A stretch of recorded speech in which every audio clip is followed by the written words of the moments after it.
సింగరేణి సంస్థలో కార్మిక వర్గాన్ని కంటికి రెప్పలా కాపాడుకుంటామని RG two INTUC vice president Badavath Shankar Nayak అన్నారు. ఈ మేరకు సోమవారం INTUC secretary general Telangana minimum wages board advisory chairman Janak Prasad ఆదేశాల మేరకు RG two vice president Badavath Shankar Nayak OCP three కృషి భవన్లో కార్మికులు ఎదుర్కొంటున్న పలు సమస్యలపై గని మేనేజర్ భరత్ కుమార్ కు మెమోరాండం అందజేసి మాట్లాడారు.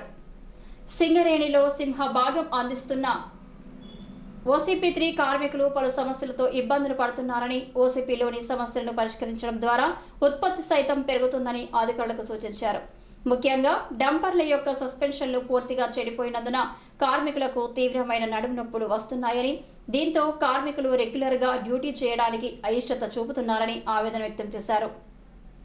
అలాగే రోడ్ల పరిస్థితి కూడా సరిగ్గా లేదని, దుమ్ము ధూళి నివారణకై సరిపడా ట్యాంకర్లను, గ్రేడర్లను అందుబాటులో ఉంచాలని, ప్రతి మిషన్కు సంబంధించి క్యాబిన్లకు పెట్టినటువంటి విండోస్ను, బీడింగ్లను ఏర్పాటు చేసి ఏసీలు పనిచేసేలా చూడాలని అన్నారు.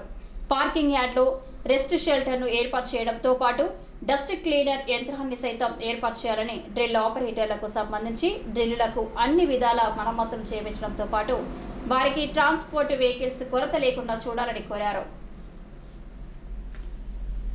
ఈ కార్యక్రమంలో INTUC general secretary MD Akram, joint secretary Dasharatham Goud, deputy general secretary Aireddy Sampath Reddy, Bheemula Satyanarayana, Kokkirala Srinivas, Saligrama Mallesh, Kongara Ravinder, Akula Rajaiah, Chilumala Avinash, Tokala Sammaiah, Itla Srinivas, Velpula Tirupati Reddy, గుర్రం రవి, మల్లికార్జున్, పెగడపల్లి శ్రీను, గాజుల రామచందర్, పోచంపల్లి మధు, చేరాలు జనార్దన్ రెడ్డితో పాటు కార్మికులు పాల్గొన్నారు.